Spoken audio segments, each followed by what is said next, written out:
Donc on a eu un peu à partager par rapport à vraiment la notion de la révélation. Mais surtout là, voilà, ce qui me parlait particulièrement, c'est la révélation qui fait entrer, voilà, la révélation qui fait entrer dans le corps.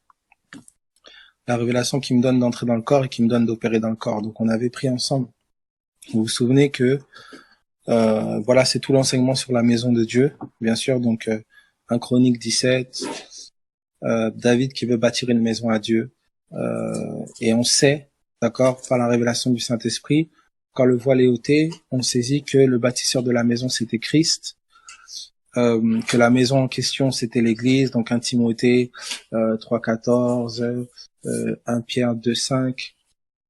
Donc voilà, tous ces passages-là qui mettent en lumière le fait que la maison de Dieu, hein, c'est les pierres vivantes qui la constituent, et l'Église du Dieu vivant est la maison de Dieu.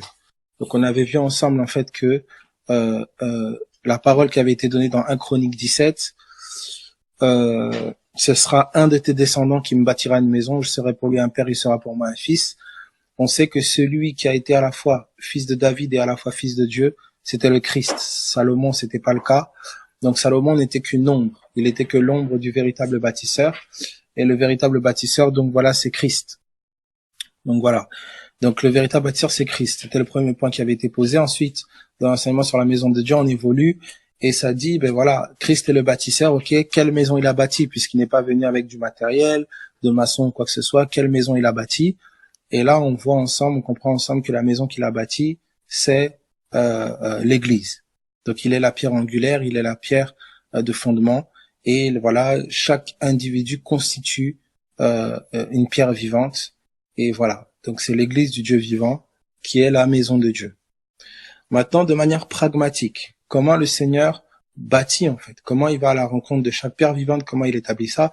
Alors, on a pris ensemble Éphésiens chapitre 2. Ça c'était enseignement sur la maison de Dieu et ça va dans la lignée donc de ce qu'on partageait les derniers temps là sur Discord. Donc Éphésiens chapitre 2 à partir du verset à partir du verset 19. Donc Éphésiens 2 à partir du verset 19. Donc ça dit ceci: ainsi donc, vous n'êtes plus des étrangers ni des gens du dehors, mais vous êtes concitoyens des saints, gens de la maison de Dieu. Donc il compare, il dit, vous avez été édifiés, donc bâtis sur le fondement des apôtres et des prophètes. Sur le fondement, pas sur les apôtres et les prophètes, mais sur le fondement des apôtres et des prophètes. Et le fondement des apôtres et des prophètes, c'est Jésus-Christ. Il le dit un peu plus tard, il le dit, Jésus-Christ lui-même étant la pierre angulaire. Donc il parle bien le langage de la maison. Donc il est en train de dire effectivement que vous n'êtes plus des gens du dehors maintenant. Vous êtes des gens de la maison. Et vous avez été bâtis, vous avez été édifiés sur le fondement des apôtres et des prophètes qui est en fait Jésus-Christ. Donc là, l'auteur de Paul, là, l'apôtre Paul, est en train de dire aux Éphésiens qu'ils sont plus gens du dehors, mais qu'ils sont maintenant gens de la maison de Dieu. Mais quand on va dans Éphésiens chapitre 4, à partir du verset Éphésiens 4, verset où es-tu? Tac, tac, tac. Ils sont étrangers, 4, c'est le verset, voilà, c'est le verset 18. Le verset 18. Donc, regardez ce qu'on nous dit. Ça nous dit ceci. Ils ont l'intelligence obscurcie. Ils sont étrangers à la vie de Dieu à cause de l'ignorance qui est en eux, à cause de l'endurcissement de leur cœur. Et en fait, dans Éphésiens chapitre 2, donc, il dit ceci au verset 19. Ainsi donc, vous n'êtes plus des étrangers. Ainsi donc, vous n'êtes plus des étrangers. Vous n'êtes plus des gens du dehors. Vous êtes maintenant concitoyens des saints et vous êtes gens de la maison. Et là, ici, il dit, eux, ils sont étrangers à la vie de Dieu. Et il dit pourquoi? À cause, ils ont l'intelligence obscurcie. Ils sont étrangers à la vie de Dieu à cause de l'ignorance qui est en eux et l'endurcissement de leur cœur. Donc, le cœur, endurci, donc le cœur incrédule, et l'ignorance les rend étrangers à la vie de Dieu. Donc on avait naturellement déduit de là que si c'est l'ignorance et le cœur endurci qui rend étranger à la vie de Dieu, donc il y a une connaissance et l'état d'un cœur, un cœur qui croit, qui me permet d'être maintenant quelqu'un de la maison, de plus être un étranger. Donc on avait compris ensemble, effectivement, c'est ce qu'on a vu avec l'apôtre Paul. L'apôtre Paul va nous dire dans Galates chapitre 1er, il nous dit ceci: lorsque le Père a jugé bon de révéler en moi son Fils afin que je l'annonce. Donc on voit que l'apôtre Paul est passé de étranger, quelqu'un du dehors, à quelqu'un de la maison par une révélation de Jésus-Christ.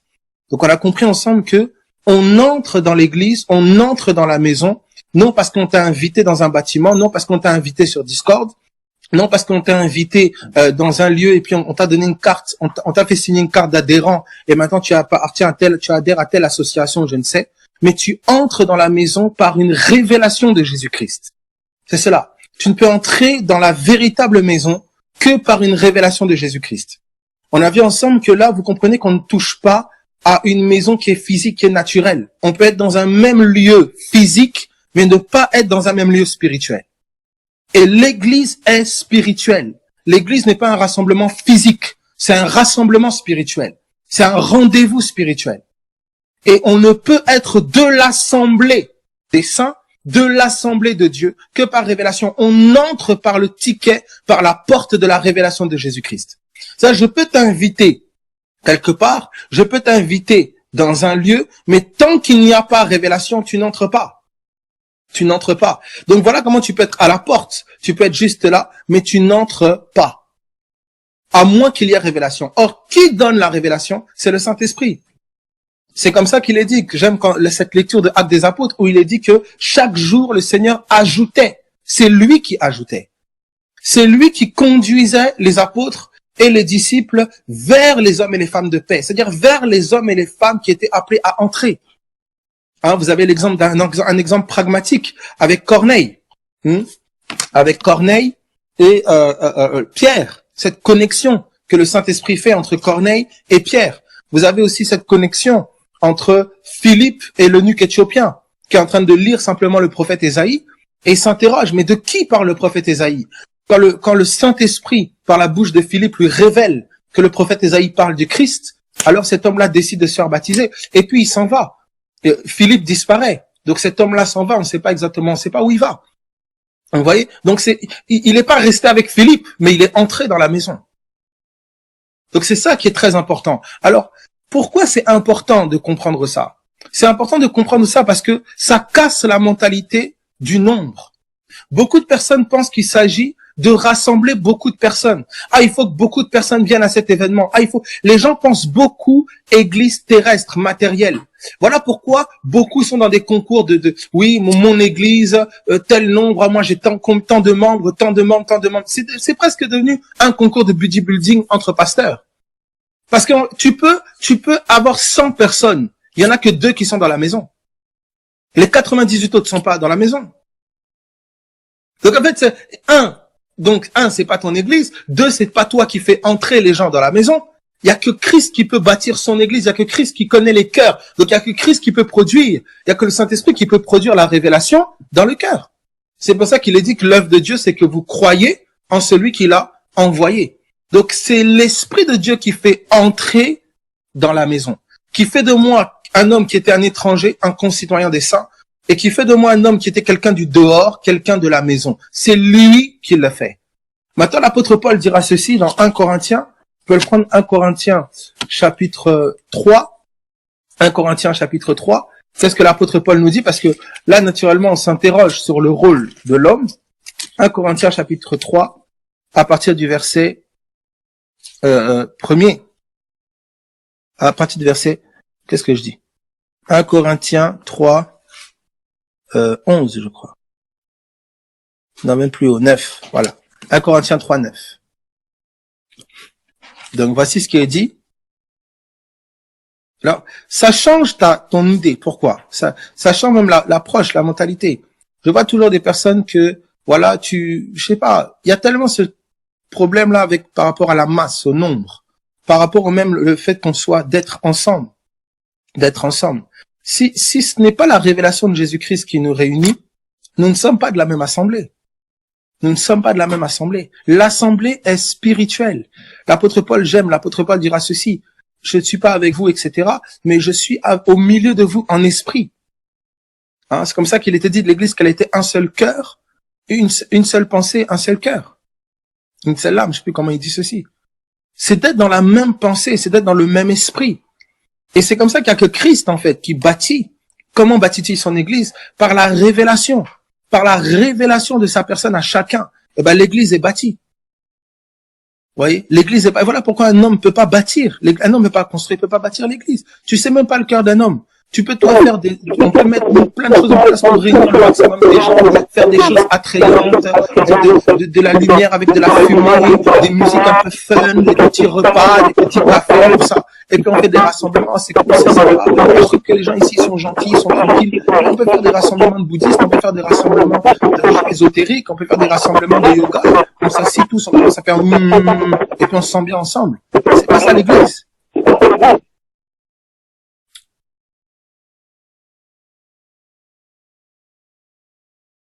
Vous voyez?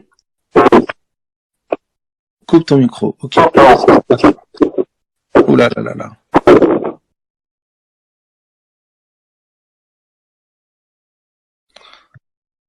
Ok, ça va pour tout le monde? Ok, nickel. Alors vous voyez, c'est vraiment cette notion-là où, hein, donc voilà, on a fait ce cheminement-là. Donc regardez ce que ça produira. Donc on peut être du coup rassemblés dans un même lieu physique, rassemblés dans un même endroit, pas du tout dans la même pensée, pas du tout dans la même révélation de Christ, pas du tout dans la. Alors est-ce qu'on doit tous avoir la même révélation de Christ? Absolument pas. Chacun avec la facette de Christ qu'il a rencontrée. Nous retrouvons autour de Jésus. Si 2 ou 3 sont réunis en mon nom, c'est dans son autorité, c'est dans son nom. Il s'agit pas de rassemblement. Vous savez, on est dans une société où il y a beaucoup de solitude. On est dans une ère de communication très intense, mais malgré ça, il y a beaucoup de solitude. Et en réaction parfois à cette solitude-là, les gens font beaucoup, tu sais, des groupes de parole, des groupes de rassemblement, des groupes de, et beaucoup ont apparenté ça parfois à l'église.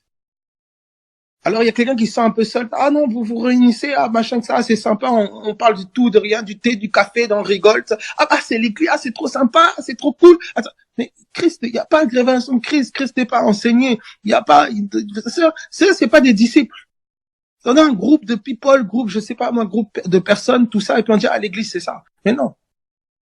C'est pour ça qu'on se rend vraiment compte que il y a que Jésus-Christ qui peut attirer les siens là où il veut les attirer, et c'est par la révélation de sa personne. Maintenant, un acte d'amour, un acte de puissance, un acte de révélation, quelle que soit la façon. Mais le Saint-Esprit, c'est lui qui produit la révélation de Jésus dans un cœur. Et quand il produit la révélation de Jésus, il fait entrer la personne dans la maison de Dieu. C'est lui qui est fait entrer dans la maison de Dieu. C'est lui qui est le gardien de la maison. Donc, c'est l'Éternel le veille sur la maison, et ben celui qui veille, il veille en vain. Il fait premièrement référence à quelle maison? C'est pas ta maison naturelle physique, c'est la maison qui est l'Église. Parce il est lui, celui qui veille sur la maison, mais il y a les gardiens, il y a les évêques qu'il a établis comme gardiens pour veiller sur la maison. Donc il dit, si l'Éternel ne veille, ceux qui veillent, ils veillent en vain. C'est lui qui est le gardien. Voilà comment beaucoup parfois se sont accaparés. Il faut comprendre que toutes les Écritures nous révèlent un seul mystère, c'est celui de Christ et l'Église. Alors là, on est vraiment sur le cas comment l'Église de manière pratique est bâtie. Voilà comment donc le Saint-Esprit convainc les cœurs, il donne la révélation de Jésus. Et c'est ce qui introduit un homme dans la maison de Dieu. C'est ce qu'il a introduit. Donc c'est pour ça, c'est comme ça, vous comprenez quand le Seigneur se dit être la porte. C'est lui, il n'y a pas d'autre porte. C'est-à-dire, tu peux être avec quelqu'un, il n'y a pas de révélation de Jésus. Mais tu commences à faire tout, tu te plies en 4000, tu le cours après, tu l'appelles tous les jours, tu lui cires les chaussures, oui, tu le laves en fait, tu le cours après, mais tu es dans l'âme. Tu veux tellement que la personne se convertisse, que maintenant tu fais des trucs dans l'âme. Oh, viens là, oh, tu forces. Il y a même des parents qui forcent avec leurs enfants. Il y a des enfants qui forcent avec leurs parents, il y a des amis qui forcent avec leurs amis. Non. C'est l'esprit qui a introduit. Toi, aime, supporte, mais c'est l'esprit qui fait entrer. C'est l'esprit qui fait entrer. Entrer est une grâce. Et la foi que tu as, c'est que la grâce qui t'a été donnée d'entrer, eh ben, c'est la même grâce qui est donnée à tous d'entrer. Donc, c'est la foi dans cette grâce-là, dans laquelle tu te fondes et tu persévères pour voir enfin cette grâce-là toucher et faire entrer dans la maison. C'est cela. Alors, je ne sais pas si je suis un peu clair. Est-ce que quelqu'un comprend un peu? Donc, vous comprenez là, c'est l'enseignement depuis la maison de Dieu. La maison de Dieu, la compréhension déjà, qu'est-ce que la maison?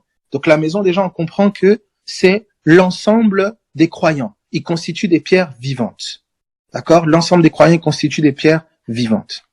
Ensuite, on a vu ensemble que la pierre angulaire, c'est Jésus. Maintenant, cette maison-là, on a vu que Dieu avait donné l'inspiration à David de la bâtir, mais c'était pas lui qui allait la bâtir, c'était Salomon. Mais Salomon, c'était qu'une ombre. Le véritable bâtisseur, il était dit de lui, je serai pour lui un père, il sera pour moi un fils. Et il sera fils de David. Le seul qui a rempli ces deux conditions-là, d'être fils de David et fils de Dieu, c'est Jésus-Christ. Donc, il est le véritable bâtisseur de la maison. Ensuite, on a compris, mais Jésus est venu. Quelle maison a-t-il bâti? Il n'est pas venu avec du matériel de maçon. Quelle maison a-t-il bâti? Et il a bâti une maison spirituelle, dont il était la pierre angulaire, et dont nous sommes les pierres vivantes. Donc, on comprend que, en fait, la maison que Jésus bâtit est une maison constituée d'individus. Ce sont les individus qui constituent la maison. Maintenant, comment la maison peut se bâtir? Elle ne peut pas s'auto-bâtir. On ne peut pas, nous, bâtir la maison. C'est lui qui assemble, qui connecte. Comment? Par révélation du Saint-Esprit. Dès l'instant où quelqu'un rencontre Christ, il est introduit dans la maison. Il est dans la maison. Donc, de la même manière qu'il est entré dans la maison, c'est-à-dire par révélation de Jésus, c'est de la même manière aussi qu'il se comporte dans la maison, qu'il agit dans la maison. Vous voyez? C'est par révélation. Vous voyez? Vous avez quelqu'un, par exemple, comme l'apôtre Paul, qui est entré dans la maison, première phase. Mais ensuite, un ministère, un service lui a été donné dans la maison. C'est ça, c'est ce qu'on appelle le ministère. Alors, regardez comment maintenant le naturel a reproduit ça. Le naturel a pris des locaux, il a rassemblé des gens dedans, et a dit, ben voilà, c'est ça la maison de Dieu. Alors, les locaux peuvent se vider, il n'y a plus personne dedans, mais on dit les locaux là, c'est la maison de Dieu. Alors les gens sont sous des jougs de loyer, sous des jougs compliqués, etc. On dit c'est ça la maison de Dieu. Non, un lieu ne peut pas être la maison de Dieu. La maison de Dieu, c'est les gens qui la constituent. Alors, est-ce qu'un lieu, c'est mauvais? Absolument pas, c'est pas le lieu qui est mauvais. Dès l'instant où le lieu est sacralisé et prend la place des gens qui le constituent, il y a un problème. Alors oui, mais ça paraît innocent. Non, c'est pas innocent. Ça a commencé depuis l'ancienne alliance. Vous devez le savoir. Tout ce que vous gardez de Moïse, c'est antichrist. Ça confronte la révélation de Christ. Si tu fais d'un lieu la maison, ça veut dire que les gens ne sont pas la maison. Tu peux pas faire les deux. Tu peux pas faire les deux. Et c'est ça qui les gens, beaucoup se posent la question, mais oui, mais ça fait quoi de fonctionner comme on fonctionnait, ça fait quoi? En fait, tu paralyses, tu neutralises, en fait, un déploiement de l'esprit. Parce que le mécanisme, l'enseignement de Moïse était propre à une certaine révélation, à un certain temps, à une certaine époque. Et garder les gens dans l'enseignement de Moïse, c'est les empêcher de voir Canaan, les empêcher de voir le rocher. On ne peut pas aspirer à la véritable construction de la véritable maison en aspirant à la construction de la maison physique. Ça n'a pas de sens, c'est contradictoire, ça va en opposition. Tu peux pas dire que tu es, je sais pas moi, tu peux pas dire que tu es, comment dire, comment expliquer? Comment je peux dire ça? Tu peux pas dire que tu es en route pour la Belgique. Tu habites à Paris. Tu peux pas dire que tu es en route pour la Belgique et tu dis que tu es en route pour l'Espagne. C'est contradictoire. Si tu es en route pour la Belgique, tu t'éloignes de l'Espagne. Si tu es en route pour l'Espagne, tu t'éloignes de la Belgique. C'est antagoniste, c'est contradictoire. Tu peux pas dire garder Moïse et te rapprocher de l'enseignement de Christ. Si tu conserves les principes de Moïse, tu t'éloignes des principes de Christ. Et c'est ce qui s'est passé dans toute l'histoire. Dès l'instant où Adam a mangé de l'arbre de la connaissance du bien et du mal, conséquence naturelle, le chemin à l'arbre de vie a été fermé. Le chemin à Christ a été fermé. Vous êtes déchus de la grâce. Vous qui cherchez la justification par la loi. C'est antagoniste. Ça, c'est, comment dire, c'est connecté. Tu cherches la justice par tes œuvres. Tu es déconnecté de la justice par la grâce.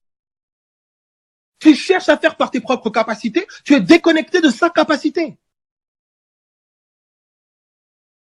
Alors, quand on n'est pas dans les choses de l'esprit, on dit, ah ben, c'est pas grave, tant pis, oui. Non, mais moi, je sais que la maison de Dieu, c'est nous. Je sais que la maison de Dieu, voilà, c'est nous, etc. Mais tu défends un système où on prend l'argent sur le dos des gens pour embellir un bâtiment, financer un bâtiment. Et puis tu dis, tu sais pas, en fait.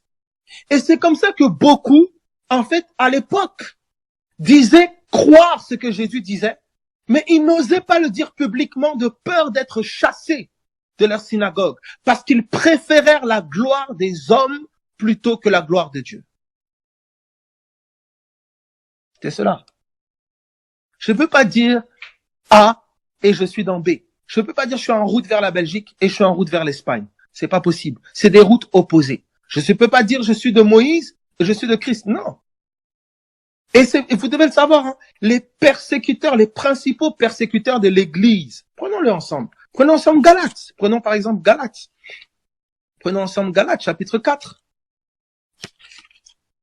Prenons ensemble Galates, chapitre 4. Alors beaucoup, quand on parle de la religion, il faut connaître l'essence et la souche. L'essence et la souche de la religion, elle tire ses racines dans la capacité humaine, dans la volonté de l'homme à vouloir faire la volonté de Dieu par ses forces. C'est là qu'elle tire son essence. Et on l'a vu dès Genèse. L'arbre de la connaissance du bien et du mal. C'était un bon arbre. L'arbre n'était pas mauvais en soi, mais il n'était pas pour l'homme. Il y a des choses qui sont bonnes pour les mouches. Il y a des choses qui sont bonnes pour les singes, pour les chiens. C'est bon pour les chiens. Mais pour toi, si tu consommes ça, ça va te tuer. L'arbre de la connaissance du bien et du mal n'était pas pour l'homme. Alors vous allez voir ces deux choses-là, en fait, qui ont commencé depuis longtemps. En fait, vous allez voir que ça cachait un mignon mystère là, que j'aurai l'occasion de mettre en lumière là. Peut-être ce soir, ce sera un peu juste. Mais en fait, vous allez voir qu'il y a toujours eu cette confrontation entre le serviteur et le fils. Depuis. Le serviteur et le fils. En fait, le serviteur est l'héritier. Celui qui obtient par ses œuvres et celui qui est héritier de ce que Dieu a fait. Alors, quand vous êtes déjà dans Genèse, alors on va d'abord aller avec Galates. Prenons ensemble Galates et ensuite nous toucherons à nos arbres là dans Genèse. Galates chapitre 4.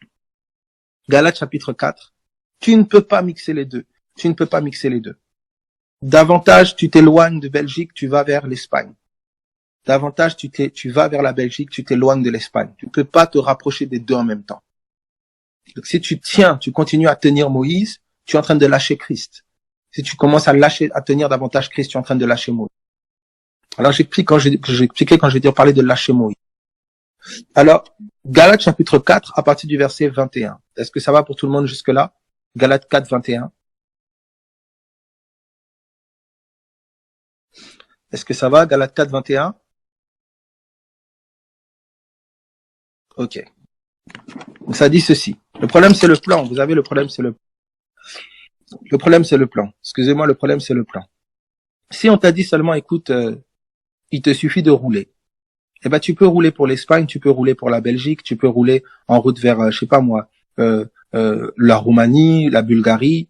Eh ben, on vient te dire, mais tu vas où? Tu dis, ben, je roule. Ah, alléluia, je fais la volonté de Dieu, je roule. C'est ça que beaucoup de gens font. Mais c'est pas grave, je roule, mais c'est bien, je me déplace. C'est pas ça qu'on t'a demandé. On t'a demandé d'aller vers la Belgique. Tu es en train d'aller vers la Roumanie.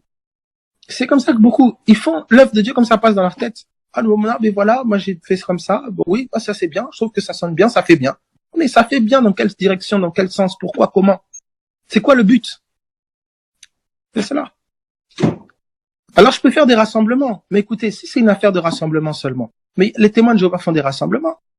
Les musulmans, même des musulmans font des rassemblements, les bouddhistes font des rassemblements. Les groupes ésotériques, les concerts rassemblent les gens.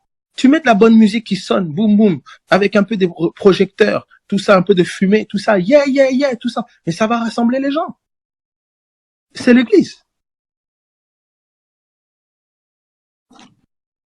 C'est pour ça qu'on arrive à un point un peu essentiel et basique, qui paraît même une question ridicule. Mais qu'est-ce que l'église, en fait? C'est quoi l'église?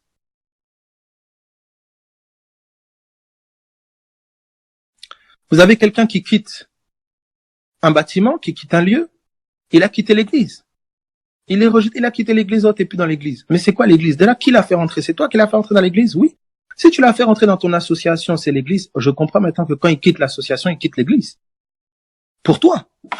Mais qui a fait entrer cette personne-là dans l'église? C'est le Saint-Esprit, par la révélation. Donc si c'est le Saint-Esprit qui l'a fait entrer, il n'y a que le Saint-Esprit qui peut le faire sortir. En fait, notre mentalité doit complètement changer, complètement changer, complètement changer. Alors si on peut saisir ça, eh ben alors le fait qu'on soit tous au même lieu n'a plus d'importance. C'est surtout qu'on soit dans le même esprit, dans le même esprit. On peut être tous les jours ensemble, jamais dans le même esprit. On peut se voir une fois peut-être dans la semaine, mais lorsqu'on se voit, il y a une connexion, c'est la même pensée, c'est le même esprit. Et on est dans le même lieu dans l'esprit. On est dans le même endroit. On est en Christ. Il faut que notre mentalité concernant ce qu'est l'Église change.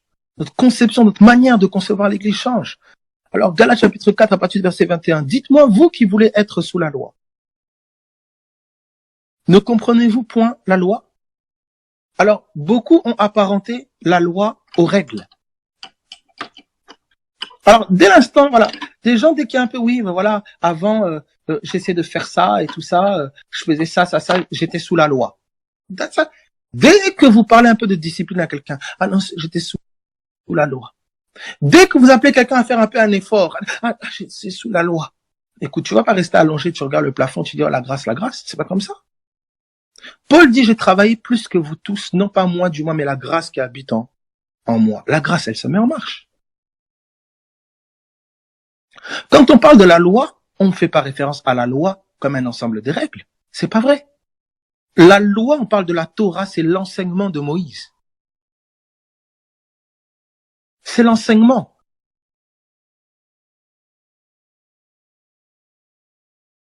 Donc c'est vraiment élargissez par rapport à la compréhension de ce qu'est la loi. La loi, c'est pas la notion de règle. D'abord, c'est pas dans ce sens-là. C'est tout un enseignement, c'est toute une révélation qui a été donnée à Moïse. C'est la Torah qui a été donnée à Moïse. Alors, dans cette loi-là, dans cet enseignement, il y a la justice, il y a la maison de Dieu, il y a le sacrificateur, il y a la circoncision, il y a plein de thèmes dans la loi qui sont en fait des ombres du véritable enseignement qui est celui du Messie, celui de Christ.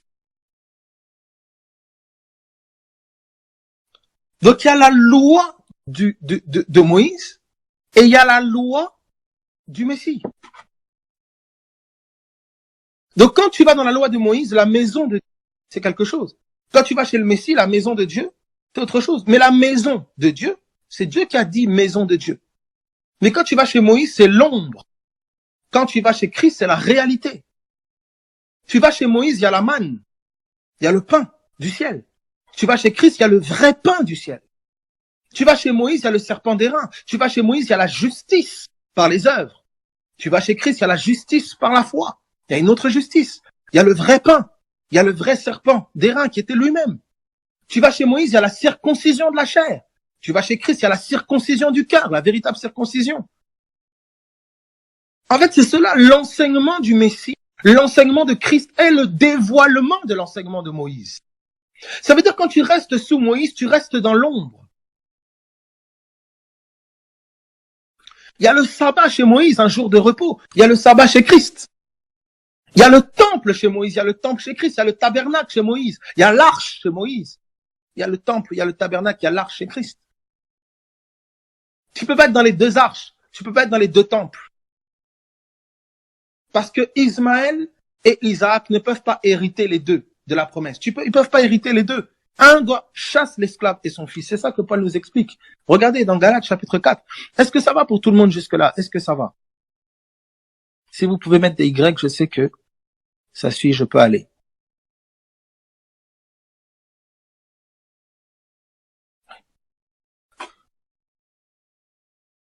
Alors, vous allez voir comment de manière pratique, où est-ce que ça nous amène.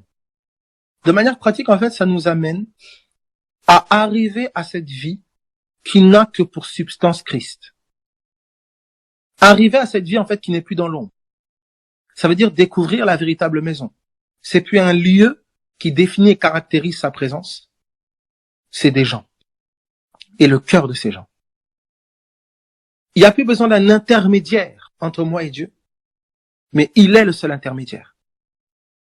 Ce n'est plus mes œuvres qui me rendent juste, mais c'est sa grâce qui me justifie. C'est plus mon grand savoir qui est ma sagesse, mais c'est sa présence qui est ma sagesse. En fait, toute notre vie consiste à une repentance perpétuelle. En fait, un changement de mentalité. De passer d'une mentalité des choses à une mentalité de quelqu'un. La sagesse, c'est Christ. Ton trésor, Christ. Ta vie, Christ. La pierre angulaire, Christ. Ton roi, Christ. En fait, Christ devient tout. Et c'est là que nous sommes en train d'aller. C'est qu'arriver à cette mesure où il devient notre tout, notre essentiel vital. Et c'est là le cheminement que tout le monde fait vers ce Canaan. Ce Christ dans lequel la plénitude de la divinité, le lait et le miel coulent. C'est cela le cheminement que tous nous faisons. Donc vous comprenez que ça n'a rien à voir avec le fait, vous voyez les petites guéguerres là, oui, toi tu viens chez moi, oui, là va là-bas, les petits conflits là, oui, tel, oui, quand ils parlent, on l'écoute, elle, on l'écoute pas, oui, il y a que elle qui parle, oui, qu'elle qui parle, petite bataille de versets. Non, mes amis, c'est beaucoup plus profond que ça. C'est beaucoup plus profond que ça.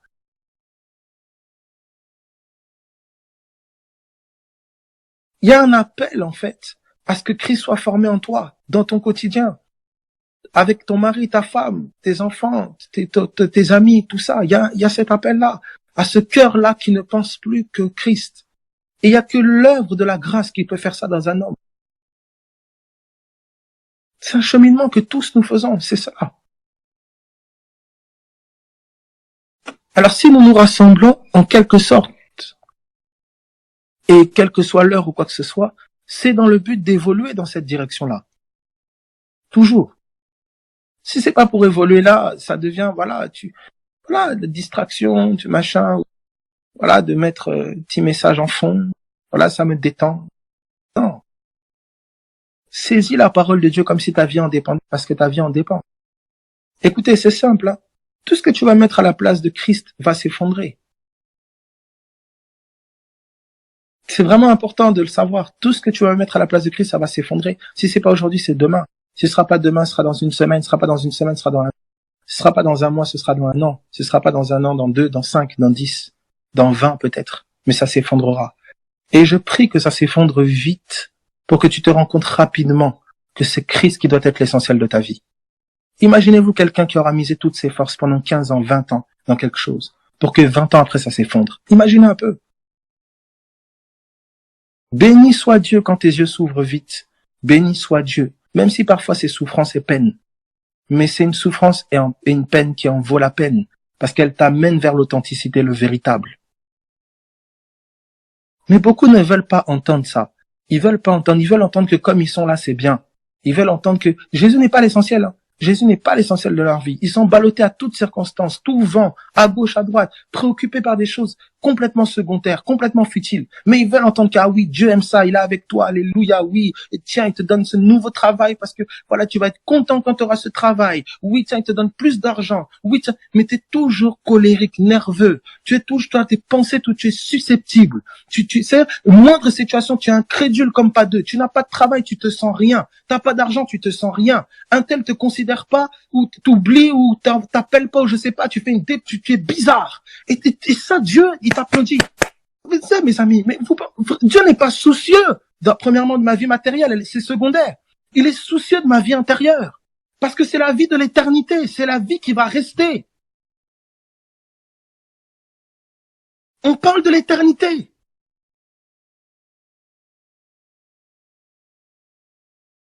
Tu veux des titres, prends les titres. Tu veux de l'argent, mais vas-y, cours après l'argent. Tu veux quoi? Que les gens t'acclament, te respectent, te considèrent. Il n'y a pas de souci. Mais un jour, tout ça, ça cessera. Et qu'est-ce qui te restera?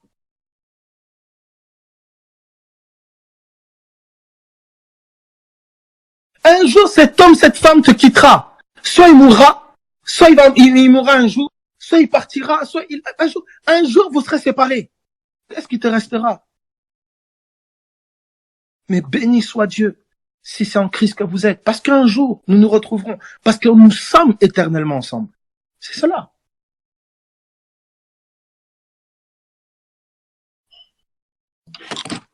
Vous savez, on est dans une société de filles qui met des choses secondaires, éphémères, qui les définit comme importantes. Donc soudain, vous voyez quelqu'un qui se préoccupe, qui est tracassé, qui déprime même. Quelqu'un, il est mal, elle est mal. C'est pourquoi, qu'est-ce qui se passe? Quoi? Vous grattez un peu, vous voyez que, mon Dieu, tu es en train de te préoccuper de ça et tu n'as pas remarqué ta misère. Notre plus grande misère, est-ce qu'un Christ ne soit pas suffisamment formé? C'est la plus grande misère de l'homme. C'est comme ça que Jacques dira que le pauvre se réjouisse de son élévation. Pourquoi? Parce que c'est par la foi en Jésus-Christ qu'il sort et survit à sa pauvreté. Mais il dit que le riche se réjouisse de son humiliation. Comment je peux me réjouir de l'humiliation? Parce que le riche dans l'humiliation apprend à dépendre de Christ et non plus de sa richesse. Donc Jacques, en fait, est en train de nous révéler, c'est pas l'élévation qui a élevé, c'est pas l'humiliation qui est mise en lumière, non. C'est la dépendance à Christ. Le pauvre dépend de Christ pour survivre. Et le riche dépend de Christ pour survivre dans son humiliation. C'est cela. Ta dépendance à Christ. À quel point tu es dépendant de lui? Alors c'est facile de dire, oui, ma belle, je suis dépendant en tout. Moi, tout ce que je fais, je suis dépendant de lui. Écoute-moi, que personne ne te mente. On va voir ta dépendance dans le feu. Voilà, arrête. Voilà. Il n'y a pas de feu. Il n'y a même pas un soupçon. Une allumette. Tu dis, je dépends à 100%, ya. Et puis quand il y a un petit allumette, un petit briquet, tu t'énerves, tu es stressé, tu agresses les gens, tu es pas dépendant, totalement, arrête de te mentir.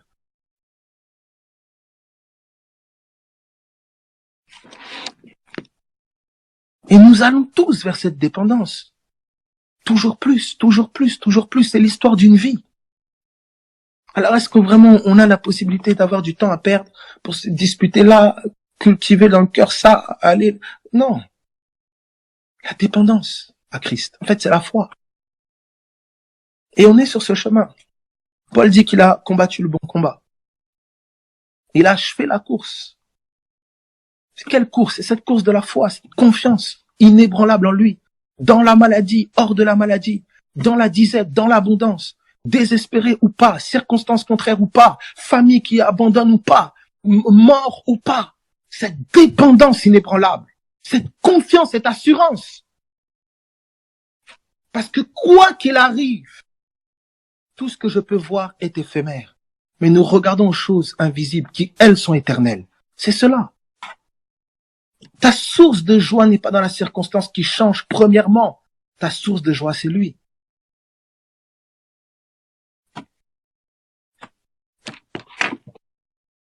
Alors dans Galates, il dit ceci. Ne comprenez pas, vous qui voulez, voilà, il dit, dites-moi, vous qui voulez être sous la loi, ne comprenez-vous point la loi?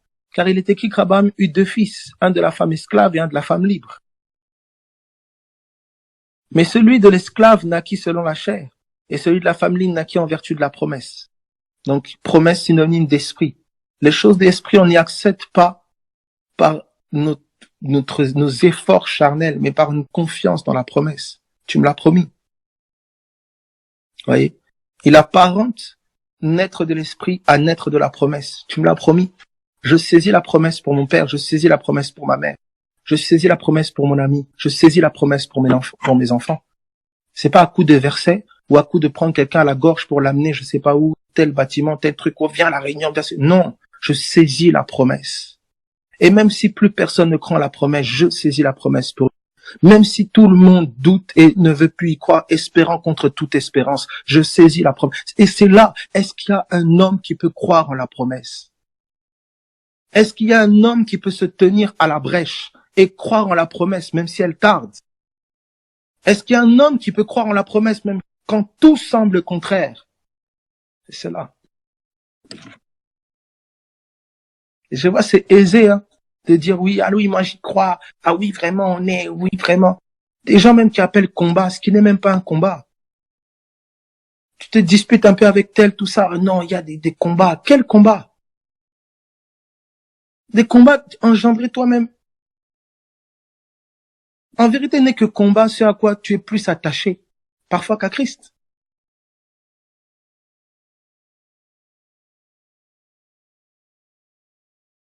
Alors, il continue, il dit ceci, car il est écrit qu'Abraham eut deux fils, un de la femme esclave, un de la femme libre. Mais celui de l'esclave naquit selon la chair et celui de la femme libre naquit en vertu de la promesse. Ces faits sont, eux, une valeur allégorique, une valeur spirituelle. Car ces femmes sont deux alliances. Vous voyez que, qu'est-ce qu'il met? L'apôtre Paul met en lumière ici deux alliances, deux mariages. Il met deux alliances en parallèle. Et c'est pas la première fois qu'il fait ça, c'est l'histoire de toute la Bible. Deux alliances, deux mariages.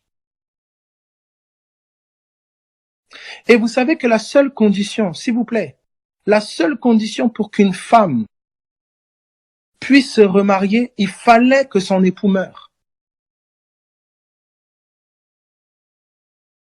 Je répète, la seule condition pour qu'une femme puisse se marier à un autre, il fallait que l'époux meure. Si elle se mariait à un autre, comme si l'époux n'était pas mort, elle était livrée à l'adultère, c'était l'adultère. Comprenez pourquoi le Messie d'Israël a dû mourir à la croix. C'est ce que l'apôtre Paul nous explique très bien dans Romains 7.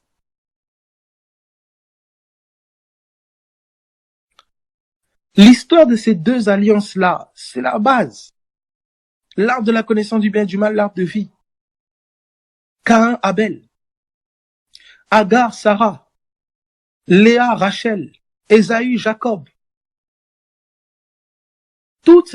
Vous voyez cela tout au long. Ces deux alliances ici. Alors, il continue, il dit, regardez ce qu'il dit. L'une du mont Sina, enfantant pour la servitude, c'est Agar. Il y a une alliance qui produit la servitude, l'esclavage, qui met sous un joug. Et il dit c'est l'alliance du mont Sinaï. L'alliance qui a été faite sur le mont Sinaï, c'est l'alliance, c'est quelle alliance? Elle a été faite avec qui?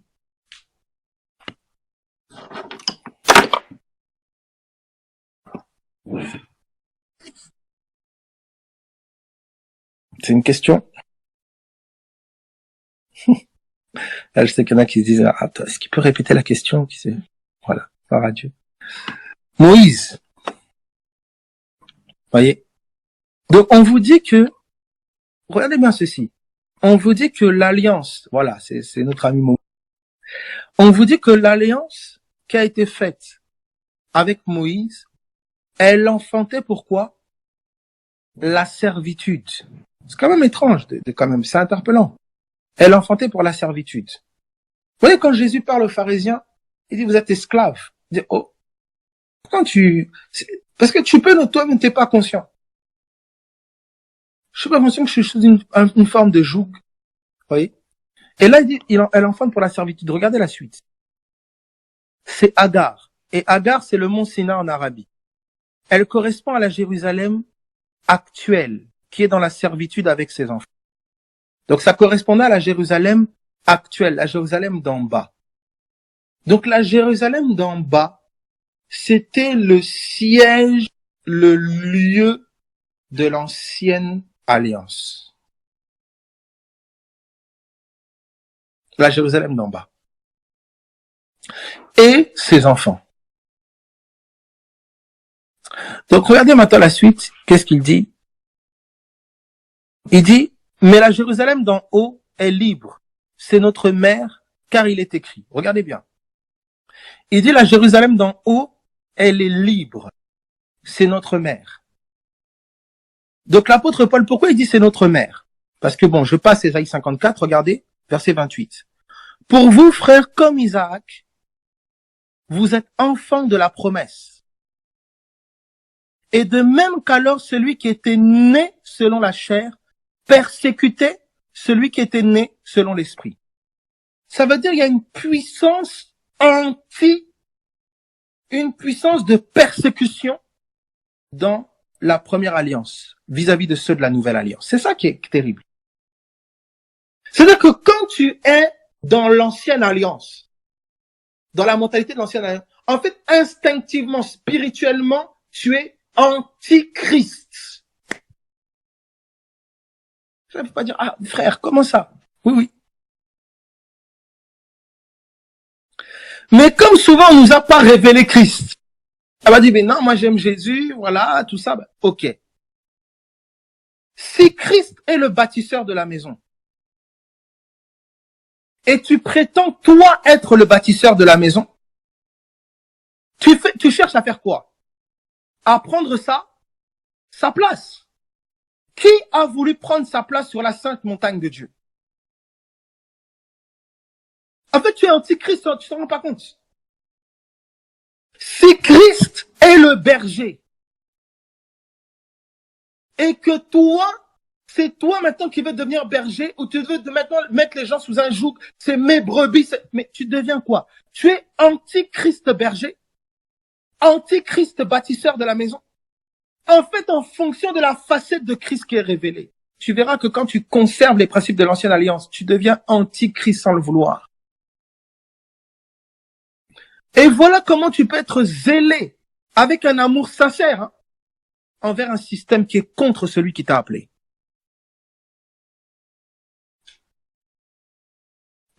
Est-ce que quelqu'un comprend ce que je suis en train de dire?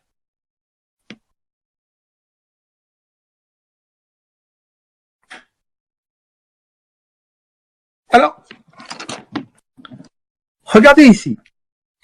Il dit au verset, la suite, il dit, elle correspond, il dit ceci, regarde ce qu'il dit. Il dit, pour vous, frères, comme Isaac, vous êtes enfants de la promesse.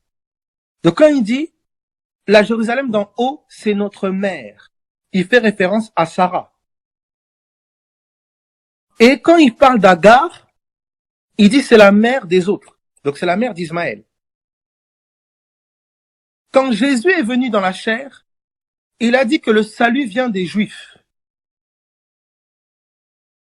Quand Christ est venu dans la chair, il est venu comme fils de David, il est venu comme Juif. Il a été déclaré fils de Dieu par sa résurrection d'entre les morts. Romains chapitre 1, à partir du verset 3, parle très très bien. Ça veut dire que dans la chair, il est né d'une femme sous la loi. Galates 4.4. Autrement dit, dans la chair, sa mère, c'était Agar. Est-ce que quelqu'un comprend ce que je suis en train de dire?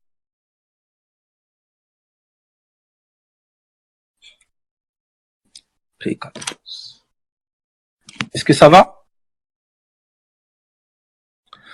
Autrement dit, vous comprenez le mystère qui dit ceci. L'homme quittera son père et sa mère et il s'attachera à sa femme. Vous savez que ce mystère-là fait référence à Christ et l'Église. Vous avez vu quel père il a quitté, mais vous n'avez pas vu la mère. On dit il s'attachera à sa femme. Et cette femme-là, à son tour, est devenue mère. Ève veut dire la mère de tous les vivants. Et c'est cela qui était ici. Il y avait les deux alliances. Il y avait deux mères.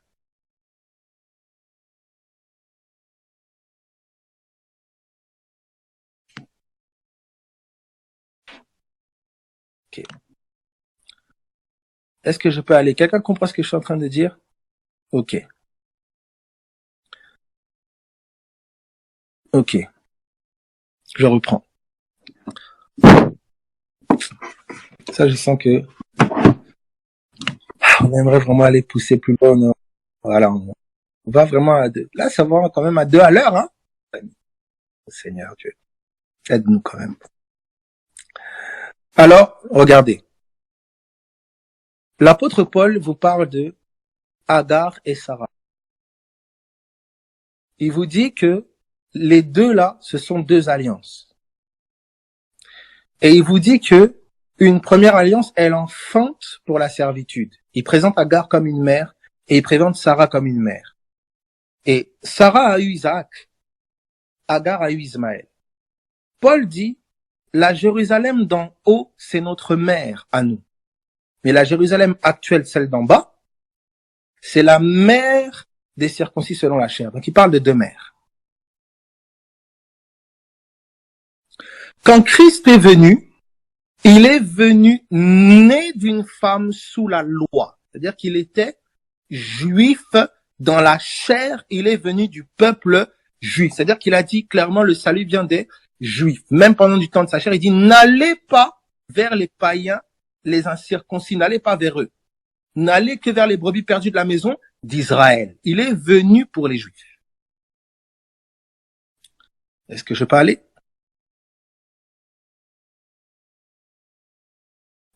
Ok.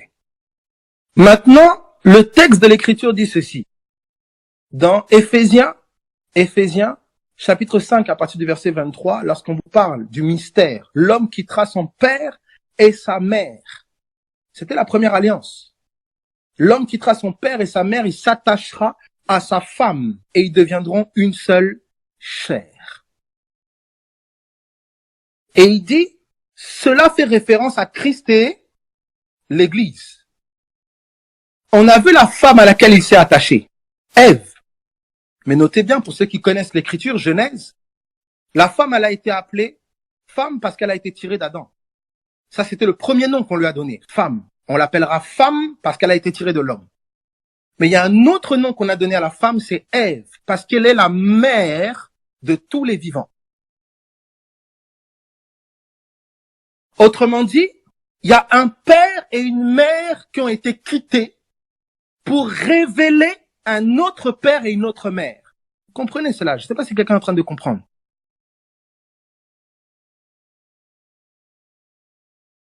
Jésus. Ok.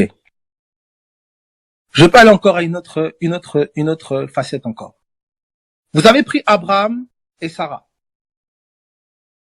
On vous parle dans Galates 3 de la postérité d'Abraham. Toujours, tout le monde a dit Isaac.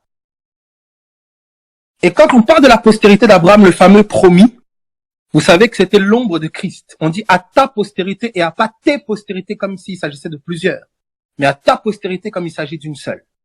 Donc on faisait référence à Christ. Isaac était l'ombre de Christ. Et vous savez qu'il y avait Abraham et Sarah. Mais notez bien, lorsque Sarah est morte, Isaac était inconsolable. C'est comme ça qu'on est parti lui chercher une épouse, Rebecca, qui a été sa consolation. C'est-à-dire, il a perdu sa mère et il s'est attaché à cette femme, Rebecca.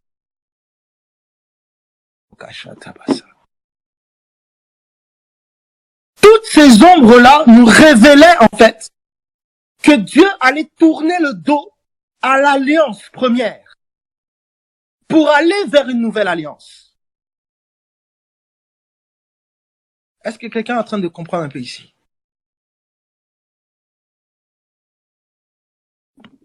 Vous notez cela? Alors, quelle a été la ruse de l'ennemi? C'était quoi la ruse de l'ennemi tout ce temps? C'est que le peuple qui a été attaché à la nouvelle alliance, le peuple en fait qui a été attaché à Christ, qu'est-ce que le serpent fait? Il détourne à nouveau pour les ramener à nouveau à la loi. C'était ça que Paul luttait, il dit c'est pas possible. Vous qui avez commencé par l'esprit, en fait il dit vous qui avez commencé par la promesse, vous voulez finir dans la chair. Mais quand il parle de la chair là, les gens pensent que c'est la chair, ils ont péché, ils ont volé des bonbons. Non, ils voulaient revenir au principe de la loi de Moïse. Agar, c'est celle qui est née selon la chair. Isaac, c'est qui est né selon l'esprit. Vous comprenez? Le combat de l'apôtre Paul, un des combats principaux, c'était que l'Église ne judaïse pas, ne retourne pas au principe de la loi de Moïse. Et c'est exactement, quand on dit le principe de la loi de Moïse, en fait, c'est l'ombre. Parce que les principes de la loi de Moïse sont spirituels. Mais la révélation qui leur avait été donnée, c'était l'ombre. Ils ne voulaient pas que le peuple retourne dans l'ombre. Et c'est ce qui s'est passé au cours des siècles, au cours des âges. On a remis un souverain sacrificateur, le prêtre, le pasteur, le pape, tout ce que vous voulez. On a remis le temple en place, des bâtiments et des édifices ont été construits. On a remis des chorales, etc., les lévites, etc., en fait, dans le temple. On a remis le financement du temple, la dîme, toutes ces choses-là. En fait, on a remis sous une autre forme le système de Moïse. En fait, on a ramené à nouveau les hommes dans l'ombre. C'est comme ça qu'au cours de l'histoire, Dieu n'a fait que de nouveau vouloir faire sortir son peuple dans l'ombre pour que son peuple saisisse pleinement la réalité. Mais regardez ce que l'apôtre Paul va nous dire. Est-ce que jusque-là, tout le monde comprend bien cela? Alors, je me suis posé une question, mes seigneurs. C'est comme si j'ai remarqué beaucoup de personnes qui sont passées par la case et l'étape, entre guillemets, presque religion, et qui ensuite, comme dégoûtées de la religion, te découvrent. Est-ce qu'il y a quelque chose de logique là? Et il va donner ce texte-là dans Galates. Prenez Galates, s'il vous plaît. Galates chapitre 4, à partir du verset 1er. Regardez ceci. Vous voyez, quand vous lisez dans le contexte, vous allez voir à quoi Paul fait référence ici. Regardez ce qu'il dit. Galates 4, verset 1er. Or, aussi longtemps que l'héritier est enfant, je dis qu'il ne diffère en rien d'un esclave. En fait, il ne diffère en rien de quelqu'un qui est sous la loi. Donc en fait, le système de Moïse, le système fait de la loi, c'est pour l'enfant. Est-ce que quelqu'un est en train de comprendre? Ça veut dire que tu es héritier. Tu as tout gratuit, tu as déjà tout. Mais tu évolues dans un système comme s'il faut faire pour obtenir. Il faut faire pour devenir truc. Il faut faire pour que tu sois béni. Il est 10 clés pour débloquer la bénédiction, les 14 clés. En fait, tu fonctionnes dans un système méritoire, de mérite. Alors qu'en fait, tu es héritier. C'est l'esclave qui se bat pour sa liberté. L'héritier, il vit dans la liberté. Et il dit ceci. Aussi longtemps que l'héritier est enfant. Qu'est-ce que Paul appelle un héritier enfant? 1 Corinthiens chapitre 3, verset 1er. 1 Corinthiens 3, 1. Est-ce que jusque-là, ça va pour tout le monde?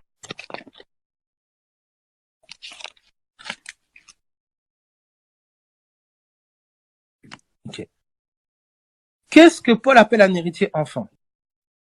Pour moi, frère, ce n'est pas comme à des hommes spirituels que j'ai pu vous parler.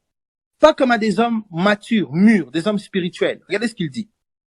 Mais comme à des hommes charnels. Comme à des enfants en Christ. Donc, un héritier enfant, c'est un héritier quoi? Charnel. C'est ça qu'il dit. Il est encore conduit par ses sens, voir, toucher, tout ça. Et regardez la suite. Regardez. Je vous ai donné du lait, non de la nourriture solide, donc la base.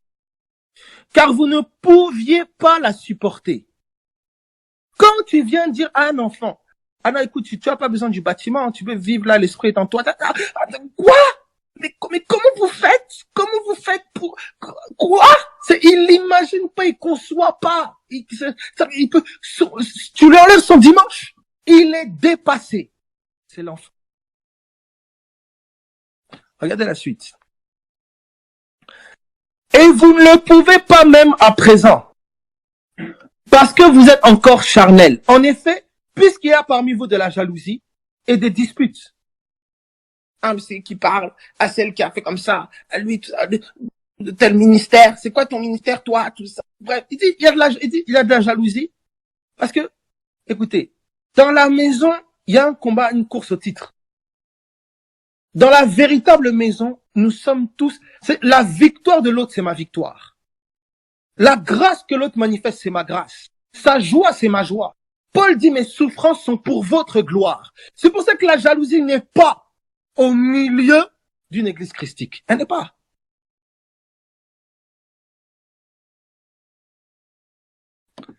Mais dans un système religieux, qu'est-ce qui se passe? Il commence à avoir des concurrences. C'est ça que vous avez vu avec aussi Aaron et je pense Séphora, je pense, avec Moïse. Dieu aussi nous parle à nous aussi, hein. Il parle pas qu'à Moïse. C'est là. Regardez la suite. En effet, il y a de la jalousie et des disputes. N'êtes-vous pas charnel et ne marchez-vous pas selon l'homme? Quand l'un dit, moi, je suis de Paul et un autre, moi, d'Apollos. C'est ça là. C'est qui ton pasteur? Ah non, non. Moi, c'est Gérard. Et toi? Ah mais c'est John. Ah oui? Ah mais et toi? Non, moi, voilà, et pas, on est juste des frères et sœurs, et voilà, il y a des aînés, voilà, des personnes qui ont un peu plus d'expérience, on est une famille. Quoi? Mais c'est qui notre leader? Celui qui est leader charismatique, ça, on doit te, je sais pas. Paul enseignait. Paul bâtissait les gens dans la foi. Paul, vous connaissez l'histoire de l'apôtre Paul, mais il dit comment? Il dit, vous êtes encore des enfants, moi je suis de Paul, moi je suis de... Mais c'est pas ça. Il s'agit pas de Paul. Regardez la suite. Il dit, mais qu'est-ce que donc Apollos? Et qu'est-ce que Paul? Mais des serviteurs, par le moyen desquels vous avez cru, selon ce que le Seigneur a donné à chacun, simplement. Oh non, toi frère, t'écoutes toujours ce frère-là sur Discord, voilà, ton église, mais qu'est-ce que tu racontes? Qu'est-ce que tu racontes? Non, moi je suis plutôt, je sais pas d'où, mais on a besoin des frères, des sœurs, des uns des autres pour apprendre. Est-ce que Paul est quelqu'un parce qu'il a établi les assemblées, il a bâti les gens dans la foi, il devient quelqu'un, je sais pas quoi, pas du tout. Il dit, mais qu'est-ce que Paul, qu'est-ce qu'Apollos? C'est simplement des serviteurs. Paul a planté, Apollos a arrosé, simplement. Paul commence pas à dire, oui, c'est mes brebis. Paul, mais non. Il accepte que lui, son rôle s'est limité à planter. Apollos accepte que son rôle s'est limité à arroser. Dieu fait croître. Voyez l'harmonie de l'église. Regardez la mentalité d'un apôtre. Regardez. Tu vas quelque part, tu grandis en Christ, tu mûris en Christ, mais c'est la joie. C'est la joie. Oh, parce que t'es pas avec nous. Voilà, tu nous as quittés. On s'en fout que tu nous as quittés. Pourvu que là où tu es, tu grandisses avec lui. C'est cela. Et que ça établisse une harmonie encore plus puissante. Qu'on soit béni par ta vie. Mais bien sûr.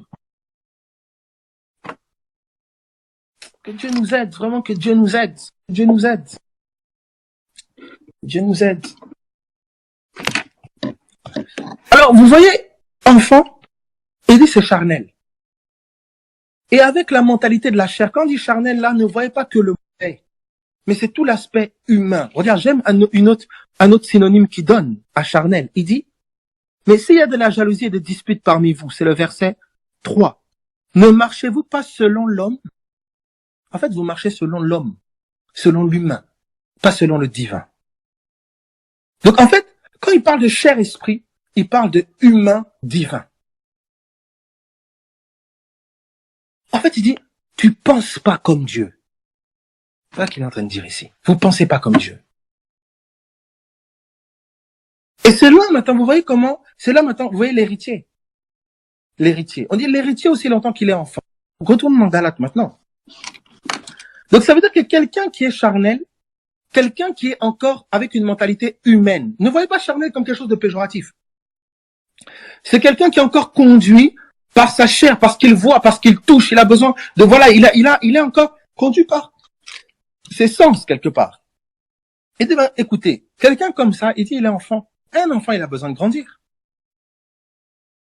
Donc, taper, oui, surtout, les églises, les machins, je sais pas quoi, les systèmes, commencer à taper dessus. Mais tant qu'il y a des enfants, c'est des choses qui vont servir. Mais au bout d'un moment, l'enfant, quand il grandit véritablement en Christ. Vous avez des gens qui ont fait 20 ans, 25 ans dans le système, c'est des enfants qui ont juste 25 ans c'est des enfants. Vous pouvez avoir quelqu'un qui a fait 20 ans, 15 ans, 10 ans, qui ne sait pas vivre sa foi hors des murs. Qui ne sait pas. Parce qu'on peut garder des gens au stade d'enfant.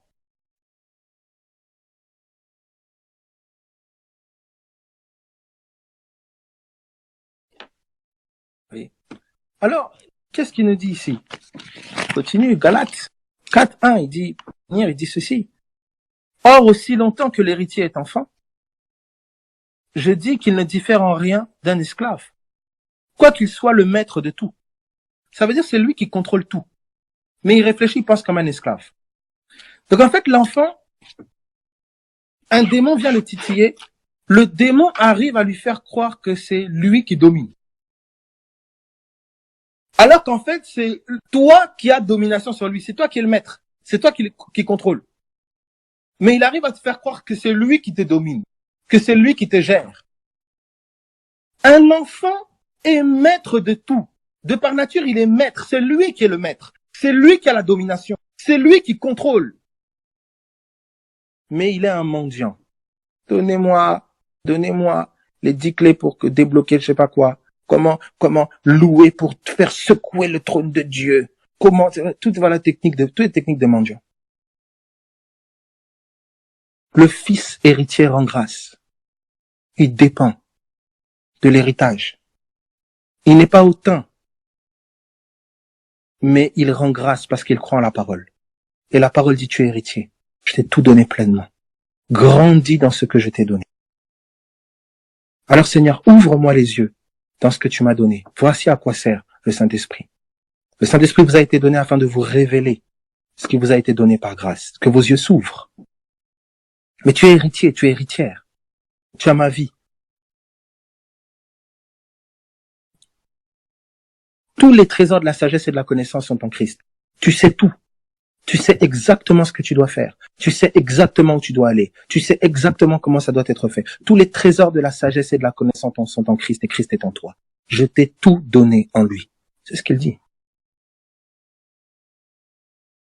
Mais aussi longtemps que l'héritier est enfant, il ne diffère en rien d'un esclave.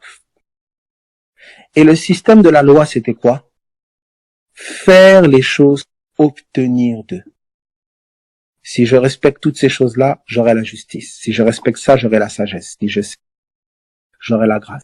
En fait, c'est je fais ceci, cela pour obtenir de Dieu. La grâce dit Dieu t'a donné. Marche dans ce qu'il t'a donné. Fais-lui confiance. Découvre ce qu'il t'a donné. C'est cela. Nous sommes dans deux mentalités différentes. Celle d'un esclave et celle d'un héritier. Celle d'un fils et celle d'un serviteur. Celle d'Éliézer et celle d'Isaac. Celle de Satan, depuis le ciel, c'était un chérubin. Il était serviteur dans le ciel. Mais quand vous regardez, il a voulu prendre la place sur la montagne sainte de Dieu. Or, quand vous lisez le psaume, il dit, j'ai établi mon oint sur ma montagne sainte. C'est-à-dire, celui qui était établi roi sur la montagne sainte, c'était Christ. Autrement dit, là, ce qui a causé la chute de l'ennemi, c'est de vouloir prendre la place de Christ. Antichrist. À chaque fois que quelque chose, ou toi, tu voudras prendre la place de Christ dans ta vie, c'est ce qui précède la chute. Et j'aurai l'occasion d'aller au niveau de la montagne sainte, de voir là que Sion est révélé, il dit, Ésaïe 51:16, il dit, Sion, dis à Sion, tu es mon peuple. Et on verra ensemble une autre fois, par la grâce de Dieu, que c'est le roi, c'est le oint qui a été établi sur Sion, l'Ecclésia, l'Église. Donc en fait, ce qui a précipité l'ennemi, c'est de vouloir prendre la place, en fait, d'être à la tête de Sion. Mais c'est ce qui se passe tous les jours. On a des hommes, des femmes, qui veulent être à la tête de l'Église. On s'en rend pas compte. Seigneur, aide-nous.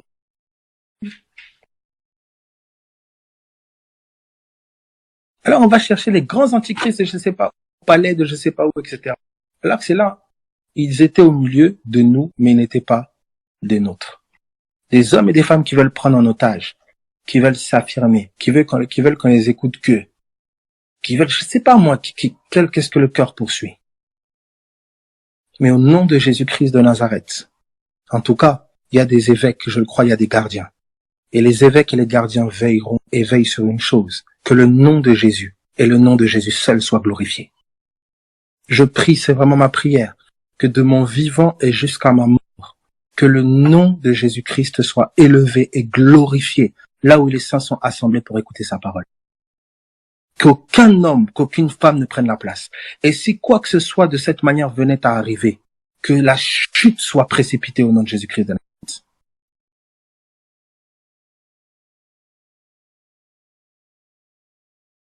Alors, c'est pour ça, mes amis, voilà, vous avez vu, donc, on est arrivé progressivement, doucement, on est arrivé à l'église. On est arrivé, et on a vu que, voilà, comment le Seigneur bâtit son église, la révélation.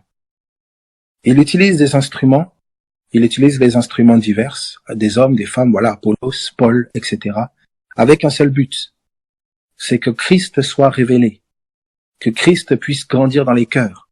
C'est cela. Maintenant, tant que l'héritier est enfant, il diffère en rien d'un esclave. C'est-à-dire, il y aura des notions, des principes de l'ancienne alliance. Un lieu, voilà, un intermédiaire entre Dieu et l'homme, tout ça, etc. La personne a du mal, dans un premier temps, parfois, à discerner ce que Dieu lui dit personnellement, tout ça. Il y aura, en fait, vous allez voir que naturellement, la personne va fonctionner de manière charnelle, généralement basique. Et lorsque les choses évoluent, on tend vers une dépendance à Christ plus grande. Où là, qu'est-ce qui se passe si chaque membre, on arrive à l'unité de la foi et donc à la stature parfaite de Christ, on voit un corps harmonieux se déployer dans les nations. C'est cela.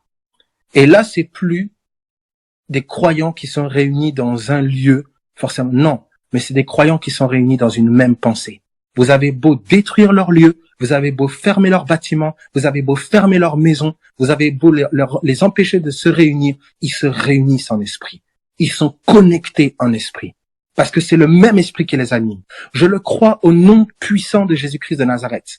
Il y a des saints qui le sont déjà, mais qui seront enseignés en songe, qui recevront les mêmes enseignements à des kilomètres de distance, à qui Dieu révélera des choses de l'esprit en songe. Une connexion qui aura rarement été vue. C'est-à-dire, vous aurez l'impression que les deux personnes étaient au même endroit. Mais vous vous êtes vus quand? Vous avez appris la même chose quand? Non, c'est le même esprit qui enseigne à tant de kilomètres et à tant de kilomètres. C'est cela. Cette église-là est absolument insaisissable. C'est pour ça que cette église-là ne craint pas les changements de loi ou de fermer les bâtiments, fermer les locaux, on peut plus. Non, parce qu'elle est esprit. Elle est esprit. Ils ont essayé de la neutraliser. Ils ont essayé de persécuter les saints. Au début, l'église primitive ne comprenait pas cette dimension. Donc, on a commencé à persécuter l'église de Jérusalem à travers la mort d'Étienne. Ils ont fait une grave erreur. Parce qu'en tapant dans la fourmilière, ils ont répandu les fourmis partout. Ils ont commencé à aller dans toutes les contrées et l'évangile commençait à se dupliquer. C'est cela, notre force. C'est pour ça que la persécution est pour nous un outil de duplication. C'est pour nous un outil de déploiement.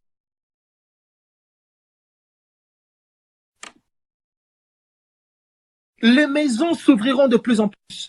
Des lieux divers. Il y aura des réunions dans des jardins, des réunions dans des bars. Il y aura des lieux de manière diverse. Des guérisons prendront place dans des lieux divers et variés. La parole sera enseignée. Il y aura des prophéties, des paroles pour la nation qui seront déployées dans des bars, dans des hôpitaux psychiatriques, dans des prisons. Des paroles précises pour les autorités de la nation. Le prophétique va se déployer dans des endroits complètement inconnus et insaisissables. C'est en train de se mettre en place. On ne dira plus qui est qui. On ne dira plus, oh non, c'est lui leur leader ou c'est eux leur machin, etc. Parce que tous répandront la parole, tous seront inspirés. C'était la prière de Moïse, que tous soient prophètes comme moi. C'est cela. C'est cela.